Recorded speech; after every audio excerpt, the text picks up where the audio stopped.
Ambani, Adani, Bill Gates, Jeff Bezos, पता है इन सब के अंदर क्या कॉमन है? ये बहुत मेहनती नहीं है, ये कॉमन नहीं है, right? Everyone is hard worker, ठीक है, हर कोई मेहनती है, यहाँ तक वो मजदूर भी मेहनत करता है दिन भर। तो इन सब के अंदर कॉमन फैक्टर क्या है? Why are they ruling this world? ये पूरी दुनिया को रूल क्यों कर रहे हैं आखिर? Because of business. और इस वीडियो के अंदर हम लोग सीखेंगे कि as a middle class boy कि आप किस तरीके से बिजनेस को स्टार्ट कर सकते हो, क्या क्या पूरा लीगल प्रोसेस रहता है, किस तरीके से आप अपने ब्रांडिंग कर सकते हो, किस तरीके से आप मार्केटिंग कर सकते हो अपने बिजनेस की, सब कुछ कवर होने वाला है इन जस्ट वन वीडियो। सो अगर आपने इस वीडियो को पहला पार्ट नहीं देखा, जिसके अंदर बेसिकली हमने बात किया था कि किस तरीके से बेसिकली हम लोग नए आइडियाज को इन्वेंट करते हैं, किस तरीके से हम लोग 0 से 5000 रुपीज तक पहुंचेंगे, वो सारा चीज मैंने फर्स्ट वीडियो के अंदर बताया था। तो अगर आपने नहीं देखा तो go and check it out.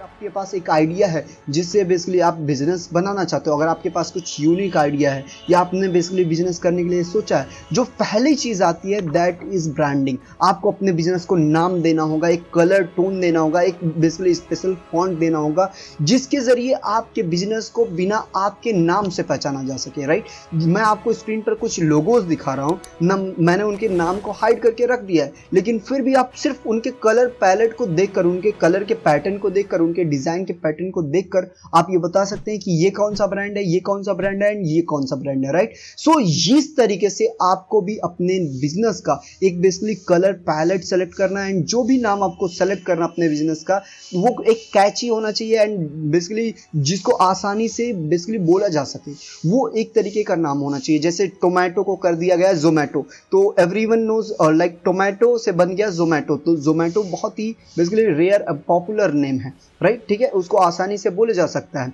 Right? ठीक है, उसी तरीके से Amazon, उसी तरीके से फ्लिपकार्ट, इस तरीके से आपको कैची नेम रखने हैं जिसको आसानी से बोला जा सके, राइट? ठीक है, एंड आपको एक कलर पैटर्न सेलेक्ट करना, आपको एक डिजाइन पूरा पैटर्न सेलेक्ट करना है, आपको अपने ब्रांड को इस तरीके से शोकेस करना है कि इवन अगर आपके ब्रांड का कलर बस कोई इंसान देखे देन आप गेस कर ले कि बेसिकली ये इस ब्रांड का है, राइट? ठीक है, तो ब्रांडिंग के अंदर क्या करनी है, बेसिकली आपको अपने बिजनेस को नाम देना है एंड नाम आपको यूनिक देना है, किसी का नाम कॉपी नहीं करना, अदरवाइज वो आपके ऊपर डेफेमेशन फाइल कर सकता है, आपसे करोड़ों रुपए वो चार्ज कर सकता है, आपके ऊपर फाइन लगा सकता है, आपको बेसिकली लीगल नोटिसेस झेलनी पड़ सकती हैं, आपका बिजनेस शुरू होने से पहले ही बंद हो सकता है। तो आपको किसी का नाम नहीं कॉपी करना है, कोई भी ट्रेडमार्क नहीं। अगर आपको पता नहीं ट्रेडमार्क क्या होता है तो मैं आपको बता देता हूँ, जो भी बिजनेसेस रहते हैं वो अपने नाम को रजिस्टर करवा लेते हैं ताकि वो नाम दूसरा कोई भी यूज ना कर पाए, राइट? ठीक है, दैट इज कॉल्ड ट्रेडमार्क। आपने देखा होगा कई सारे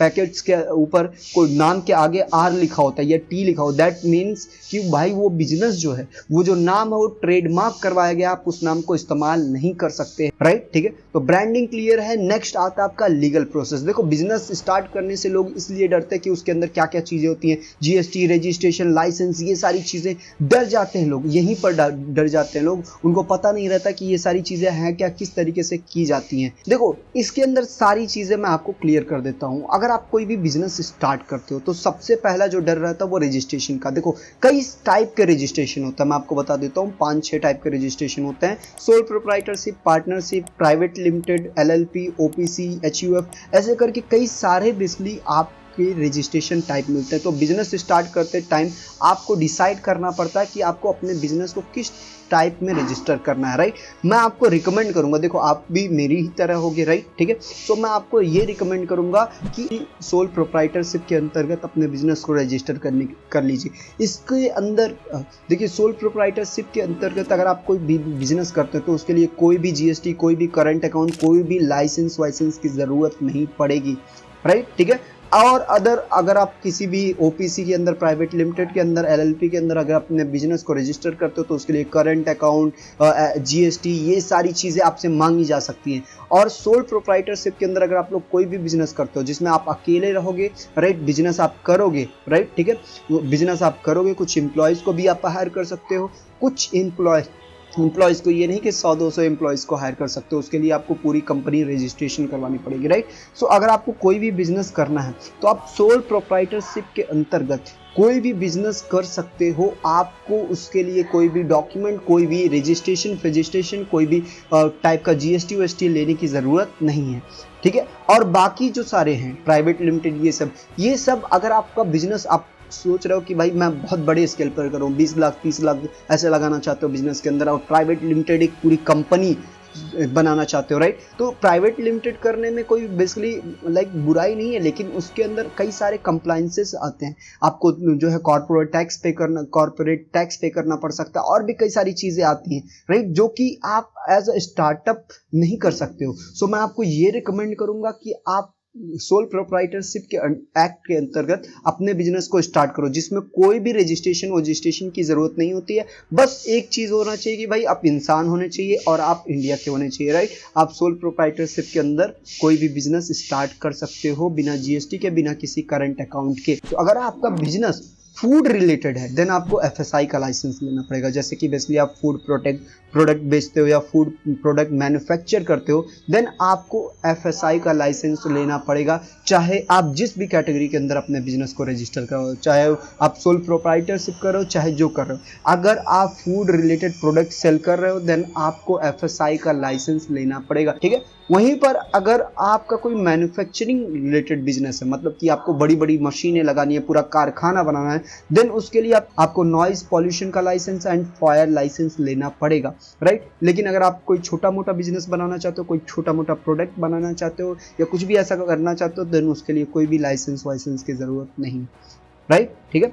तो अगर आप स्टार्ट करना चाहते हो तो मैं आपको ये रिकमेंड करूंगा कि आप स्टार्ट कर दो, कोई भी रोकने वाला नहीं है आपको अगर आप बिजनेस स्टार्ट करते हो, ठीक है। अगर आपका टर्नओवर 20 लाख से ऊपर, देखो अगर कोई सर्विस बेस्ड, दो तरीके के बिजनेस, एक service based business, goods based business आता है, उसके अंतर्गत क्या होता है कि बेसिकली आप सामान बेच रहे हो, राइट, ठीक है। तो वहीं पर अगर आपका टर्नओवर साल भर में सर्विस बेस्ड बिजनेस के अंदर 20 लाख से ऊपर का होता है, देन आपको जीएसटी लेना कंपलसरी हो जाता है। मींस अगर आपको ऐसा लगता है कि भाई मैं ये जो बिजनेस कर रहा हूँ उसमें एक साल के अंदर 20 लाख से ऊपर का टर्नओवर हो जाएगा, देन आप तुरंत जीएसटी रजिस्ट्रेशन करवा लीजिए। जीएसटी किसके लिए है? उसके लिए है जिसका सर्विस बेस्ड बिजनेस 20 लाख से ऊपर का टर्नओवर अगर आपका कर रहा है, देन आपको जीएसटी रजिस्ट्रेशन करवा लेना चाहिए। वहीं पर अगर आपका बिजनेस गुड्स बेस्ड है, मींस आप कोई सामान बनाकर बेचते हो, देन उसमें ये लिमिट बढ़ाकर 40 लाख कर दी गई है। अगर आपका टर्नओवर टोटल 40 लाख होता है,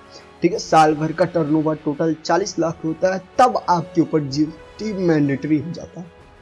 एंड ये करना बिल्कुल कंपलसरी है। अगर आपका ऐसा लगता है कि भाई मैं ये जो सामान बेच रहा हूँ या जो भी मैं बना रहा हूँ इसको जब मैं बेचूंगा तो 40 लाख से ऊपर का टर्नओवर जाएगा, देन आपको जीएसटी रजिस्ट्रेशन करवाना। जीएसटी रजिस्ट्रेशन करवाना मीन्स आपको टैक्स पे करना स्टार्ट करना पड़ेगा डायरेक्टली, राइट, ठीक है। आप जीएसटी नंबर ले लोगे तो जीएसटी रजिस्ट्रेशन करवाओगे, आपको जीएसटी नंबर मिल जाएगा। आप उसके थ्रू क्वार्टरली या एनुअली आप अपने टैक्स को पे कर सकते हो, राइट, ठीक है। लेकिन लिमिट आपको याद रखना, 20 lakh for service business, 40 lakh का turnover for goods based business, ठीक है। तो अगर आप सामान बेचते हो तो आपको 40 लाख तक, अगर आपको लगता है कि 40 लाख तक का बेसिकली टर्नओवर हो जाएगा, राइट, देन आपको लेना चाहिए जीएसटी।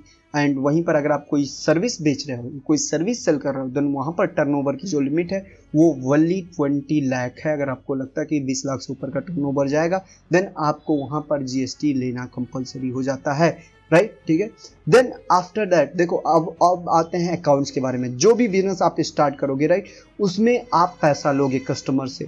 तो कस्टमर से जब पैसा आप ले रहे हो तो अगर आपका देखो टर्नओवर ज़्यादा, अगर आपका बेसिकली ज़्यादा लेन देन ज़्यादा है, देन मैं आपको रिकमेंड करूंगा कि आपको करंट अकाउंट ओपन करवाना चाहिए। आपको कभी भी अपने सेविंग अकाउंट के अंदर बिजनेस रिलेटेड ट्रांजैक्शन नहीं करना चाहिए। नहीं तो अगर आपका बेसिकली ट्रांजैक्शन का लिमिट 20 लाख क्रॉस किया सर्विस बिजनेस, आपके ऊपर इनकम टैक्स का नोटिस आ जाएगा, राइट, ठीक है। तो मैं आपको ये रिकमेंड करूंगा कि अगर आप बिजनेस स्टार्ट करते हो देन आप एक करंट अकाउंट ओपन कर सकते हो, जिसमें अगर आपका डेली का ट्रांजैक्शन ज़्यादा है, राइट, आपका 20,000, 30,000, 40,000, 1-1 लाख का ट्रांजैक्शन रोज डेली का, देन मैं आपको रिकमेंड करूंगा कि आप सेपरेट करंट अकाउंट ओपन कर लो। देखो बैंक अकाउंट को मेनली समझ के चलो, अभी इस वीडियो के लिए मैं आपको बता रहा हूँ बैंक अकाउंट केवल 2 प्रकार के, मैक्सिमम जितने लोगों का भी अकाउंट है, अगर आप पैसा अपने बैंक में जमा करके सेव कर रहे हो देन डेफिनेटली आपका बैंक सेविंग अकाउंट के अंतर्गत खुला होगा, आप पता कर सकते हो। वहीं पर अगर आप कोई बिजनेस कर रहे हो देन आपको खुलवाना पड़ेगा करंट।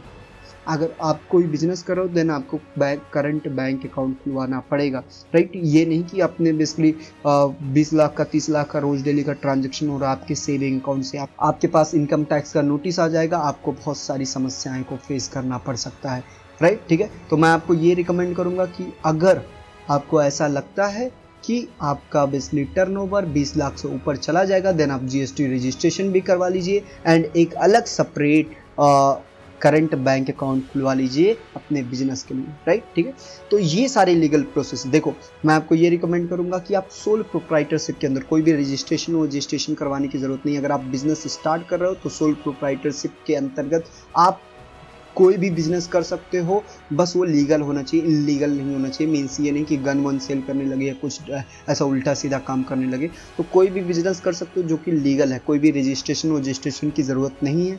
अगर आप फूड रिलेटेड बिजनेस कर रहे हो तो आपको एफएसआई का लाइसेंस लेना पड़ेगा, ठीक है। एंड वहीं पर अगर आप बेसिकली कोई प्लांट लगा रहे हो जिसमें मशीनों की ज़रूरत पड़ेगी बहुत ज़्यादा, ठीक है, तो आपको पॉल्यूशन लाइसेंस लेना पड़ेगा, फायर लाइसेंस लेना पड़ेगा, राइट। ठीक है, वहीं पर आपको बिजनेस स्टार्ट करते टाइम जब आप नाम डिसाइड करोगे तो आपको ये चेक करना है कि भाई ये जो नाम है ये किसी और कंपनी ने तो यूज़ नहीं किया है, किसी और कंपनी ने ट्रेडमार्क रजिस्टर तो नहीं करवाया है।